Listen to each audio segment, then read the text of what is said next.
When amateur scientist Thomas first found this long-lost treasure, he could not believe his eyes. This could be the discovery of the century. This could make him the famous scientist he always wanted to be. His colleagues warned him about the finding, and after seeing what was inside it, they thought it was haunted. But Thomas didn't listen. Thomas would be haunted for the rest of his life by the moment he pulled that thing out of the water.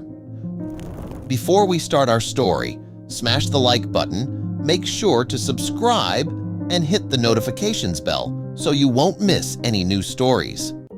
Thomas couldn't believe his eyes when he saw that the missing airplane was real. Everybody thought it was just a children's story, but Thomas would shock the world with this evidence. With all his strength, he tried to break the window, but it was almost impossible to break it underwater. If Thomas wants to know for sure if the stories are real, he needs to find another way to get in. He has to prove it to the world. This could change everything. Thomas swam around the sunken airplane in search of another entrance, but there was no other way to get inside. He wasted a lot of time swimming around, and his air tank was about to run dry, so Thomas had no other choice but to swim back to the surface and rethink his plan. Just as Thomas turned around to return to the boat, he heard strange noises coming from the airplane. It sounded like someone was knocking on the window. "That's not possible," Thomas whispered to himself. Could the missing archaeologist still be alive? Thomas swam to the boat as fast as he could. He needed to go back as soon as possible. What if the archaeologist was still alive? Thomas needed to save him, but he had no spare tank with him. He has to go back to town, get new gear, and figure out what's happening. While Thomas sails towards the nearest town, he sees bad weather coming his way. The clouds got darker, the rain started falling, and the currents were getting stronger. A storm is coming. Thomas needs to get back to the mainland before it's too late. Thomas was stressing out. He had never experienced anything like this before. The waves got higher and higher, making it almost impossible for him to control the boat. Thomas is in the eye of the storm. He has never seen anything like this before. An enormous wave hit the boat, capsizing and instantly sinking it. Thomas got pulled into the depths. He tries to swim back to the surface as fast as he can. The boat was completely destroyed. A few floating pieces were all that were left. Thomas swam to one of the pieces and held on for dear life. Thomas holds on to the piece of wood as tightly as possible as he sees the remainder of his boat sink to the bottom of the ocean. With no end in sight, Thomas becomes more and more desperate. Thomas is exhausted. He doesn't have the strength to swim anymore. He had been out on these waters for hours now. He climbs onto the floating piece he has been holding and decides to close his eyes for just a minute. Thomas wakes up from a wave crashing in his face. When he opens his eyes, he sees blue skies, and he hears voices inside his head. Is Thomas still alive? Thomas wasn't dead. The two fishermen who saw him were shocked when they saw him floating in the sea. They carried him onto their boat and brought him to their village. Thomas could be in real danger here. He had never seen this village before. He was nowhere near the place he was supposed to be. How was he ever going to find the needed gear and help to get back to the sunken airplane? Thomas was exhausted. He needed to find a place where he could freshen up, eat something, sleep, and get back to the airplane as soon as possible. He needs to know what was inside the airplane. But how on earth will he ever get back without a boat or gear? Thomas walked through the entire village, searching for a hotel. The village people looked weird at Thomas. They looked at him like they didn't want him to be there. Somehow they knew something was up with him, but soon he would prove them all wrong. He almost gave up hope, but then something unexpected happened. Finding a place to stay didn't go without trouble. Everybody closed their doors when they saw Thomas walking down the street. It was obvious that nobody wanted him here. He finally found a bar that let him in and even offered him a key to a room so he would have a place to sleep. They even offered him food and drinks, but of course, not for free. They wanted something in return. They wanted answers. People heard rumors about Thomas's finding.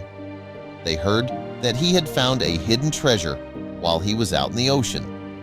The village people thought Thomas was a rich man and that he was carrying the found treasure with him. Thomas had no choice but to tell the truth. And so he told them the story of his expedition. But when Thomas told his story, nobody believed what he said. They thought he was some delusional freak. So they left. But there was one mysterious person left in the room. All night long, a guy was sitting in the corner of the room out of sight. He was talking to himself, and his head was twitching every now and then. When everybody left, the guy came to Thomas. "What do you want from me?" Thomas shouted, agitated. The guy introduced himself. "Hi, Thomas. My name is Andy, also known as the town's freak. I overheard your story about the sunken airplane." It was said Andy told and believed urban legends. This was no exception. "Let me tell you one thing, I am not crazy, and neither are you." Andy told the story of a treasure hunter who stole from a temple. It was rumored that the person who stole the treasures from this temple would be cursed. Although he allegedly succeeded in obtaining the treasure, he was never seen again. Maybe this could be him. Thomas, skeptical as he was, didn't believe a word Andy said. However, Andy did offer his help to investigate the sunken airplane. Thomas needed some help to clarify more about this mysterious airplane, so Thomas acted like he believed the urban legend. After a few drinks, Andy left, and they agreed to meet the next morning and return to the sunken plane. Since Thomas still believed Andy to be a weird guy, he wondered whether he would ever see Andy again. Andy would, however, remain with Thomas until the issue was cleared up. Thomas had trouble falling asleep because he kept thinking about what he had seen that day. It was a haunting image and the most bizarre thing he had ever seen. Due to the fractures in the airplane's window, he was still unsure if he had seen it correctly. However, Andy's story matched what Thomas had seen that day. Could the story be true? Thomas thought. Thomas just couldn't take it anymore and decided to search for answers. He went to the local library in the middle of the night, hoping to find something there. If Andy is telling the truth, something must be written about it, right? Thomas thought out loud. When Thomas left his room, he sensed footsteps behind him. He didn't think much about it at first, but when he went outside, he could still hear someone following him. Thomas was freaking out. Was he just being paranoid, or were his instincts right? Thomas was afraid to look back, but he still heard footsteps behind him. When Thomas caught a glimpse of what was behind him, he ran as quickly as possible. He ran into every possible alley and was finally able to shake off his stalker. Thomas arrived at the library, searching for the right book. After searching for almost an hour, he finally found something. It was an old, torn-up, dusty book. He already noticed that some of the pages were torn up. Thomas wasn't the first one who tried to solve this mystery.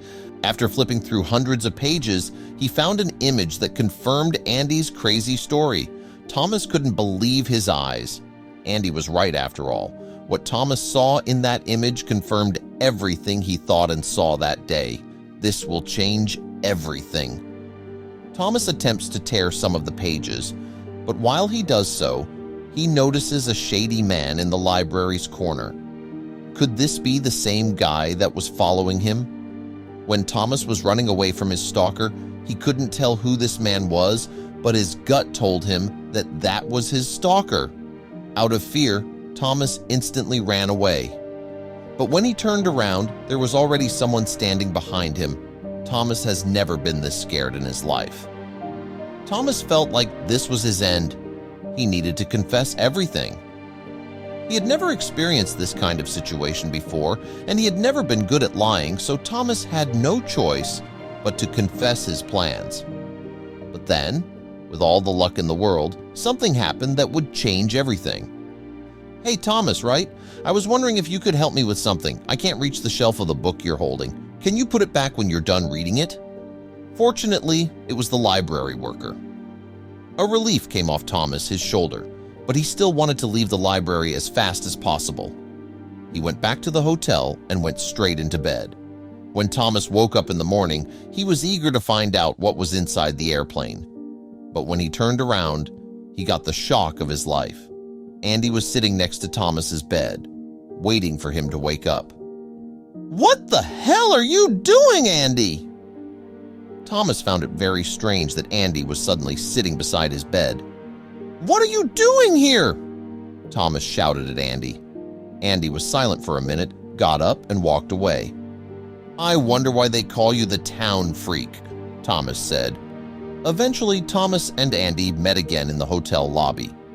Without talking about what had happened earlier, they made their way to the boat rental company. Thomas kept a close eye on Andy because he was no longer sure if he could trust him. The longer they were together, the more suspicious Thomas got of Andy. Andy was just this weird guy, acting strange, talking to the voices in his head, and arguing with himself. Maybe it was a bad idea to take Andy with him, but Thomas knew that sending Andy away was pointless. It was quite a hard spot to find since Thomas didn't remember the exact coordinates, and everything was lost during the capsizing of his boat. But after almost an hour, they finally arrived at the spot. Now they would finally get to know what's exactly hidden in that airplane. Thomas and Andy got ready to dive into the water. They brought some gear with them that would help to break the window. Thomas prepared himself well. He didn't want to return with empty hands. This time, preparation was key. Thomas and Andy dove down, and Thomas noticed they were getting closer. It was quite deep, and after about 20 meters underwater, they saw the plane from a distance. Thomas immediately sprang into action when they arrived at the plane and smashed the window. Both Thomas and Andy couldn't believe their eyes when they saw what was inside. They broke down in tears, and Thomas was shocked that Andy had been telling the truth all along. Maybe he wasn't as crazy as Thomas thought after all. This discovery was amazing. They decided to bring it back to the surface for further inspection. It was heavier than they thought, so it took quite some time to bring it back to the boat. But after some hard work, they succeeded. Now they could finally get closer to the treasure they had found. At first glance, it looked like some kind of mummy, but they both knew it was not just that. There was another secret hidden inside this mummy. They opened it up and found a magnificent diamond. It must be worth millions of dollars, they thought. Months later, they arranged an auction to sell the archaeological treasure of the century. They told the story of the treasure hunter, and the curse was said to be on the stolen treasure. The sale price was sky high, and the diamond sold for $54 million. Thomas and Andy never have to worry about money again.